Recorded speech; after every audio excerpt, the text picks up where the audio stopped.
अभी बिहार आए हैं और तमिल में भाषण दे रहे हैं। मेरे भाई, ये दिखाता है कि बिहार के प्रति लोगों का, खास करके बड़े राजनीतिक दलों का क्या नजरिया है।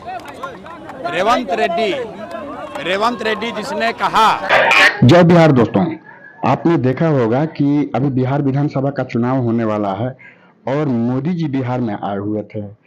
इतने दिनों से डबल इंजन की सरकार बिहार में राज कर रही है, लेकिन कभी भी मोदी जी को ये याद नहीं आया कि बिहार में पलायन रोकना भी है, यहाँ के युवाओं को यहीं पे रोजगार देना भी है, शिक्षा की स्थिति यहाँ पे सुदृढ़ करनी है और जो भी भ्रष्टाचार है उसको रोकना है।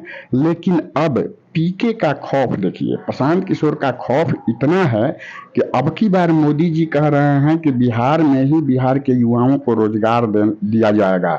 ये है प्रशांत किशोर का खौफ। साथियों, चाहे नीतीश कुमार हो, चाहे तेजस्वी यादव हो, सम्राट चौधरी हो, या अभी बिहार में आए हुए थे राहुल गांधी, ये सारे लोग अब पलायन रोकने की बात कर रहे हैं, शिक्षा की बात कर रहे हैं।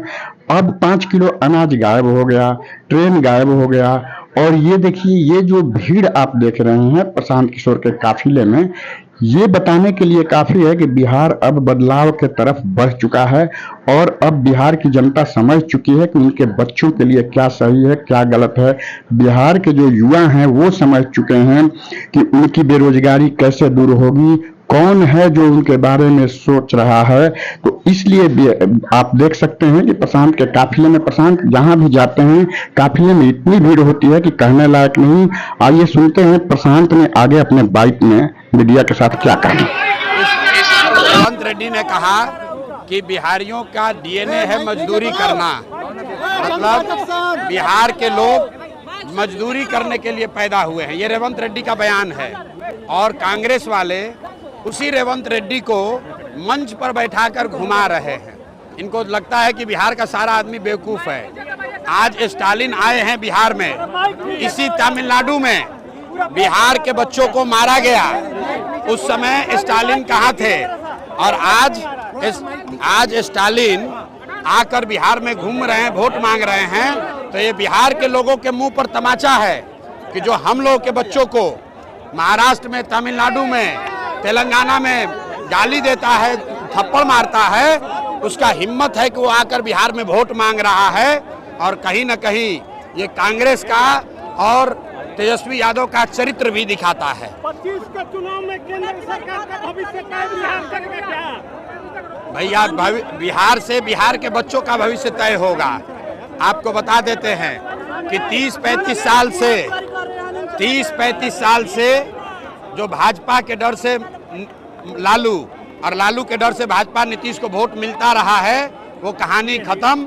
अब बिहार के जनता के सामने सीधा विकल्प है, जन स्वराज का विकल्प, अपने बच्चों के लिए पढ़ाई और शिक्षा का विकल्प। मंगल पांडे के बाद सर्वन कुमार को लोगों ने दोहराया है।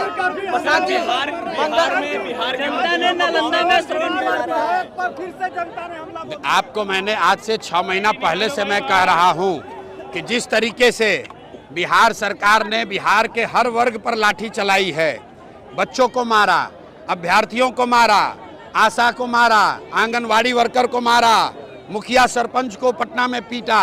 अब जनता की बारी है। जब ये नेता गांव में आएंगे वोट मांगने, तो जनता इस बार पूरा हिसाब करेगी। और इनको आपने देख लिया, शुरुआत हो गई। अभी चुनाव की घोषणा नहीं हुई है, चुनाव का घोषणा होने दीजिए। सरकार के में बैठे भ्रष्ट नेताओं के लिए ये अभी से सूचना है। गांव में जाओगे, जनता दौड़ा कर मारेगी। 5 बरस तुमने लूटा है। बिहार के बच्चे जब पटना गए, तुमने उन पर लाठी चलवाया।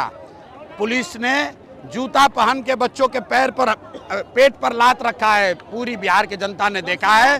जब ये वोट मांगने आएंगे तो गांव पंचायत से इनको दौड़ा कर भगाया जाएगा। आज जो 50% टैरिफ भारत के ऊपर लग गया है यूएस के द्वारा, जिस कंट्री में आप आए हैं, इसको प्रखंड बनाने को लेकर नीतीश कुमार और लालू प्रसाद यादव ने भी घोषणा किया था। भाई, आप भूल गए हैं, यही बक्सर इटारी है जहां पहली बार नीतीश कुमार के काफिले पर पत्थर चला था। ये वही धरती है जहां नीतीश कुमार के काफिले पर पत्थर चला था। पहली बार नीतीश कुमार के मुख्यमंत्री के काल में जनता ने आक्रोश में उनके काफिले पे पत्थर चलाया था। तो बक्सर जो है ये क्रांतिकारियों की भोजपुर जमीन है और यहाँ से ही आगाज होगा, इन लोगों का पूरा पूरा हिसाब होगा। आज से 50% टैरिफ की नीति लागू होगी। अरे भाई फिर वही बात, जितने भ्रष्ट नेता हैं जो 5 वर्ष से जनता का खून पी रहे हैं, जनता को लूटा है, अब तक जनता के पास विकल्प नहीं था, अब जनता के पास विकल्प मिल गया है। ये नेता जब वोट मांगने जाएंगे, इनको गांव में पंचायतों में दौड़ा कर जनता मारेगी।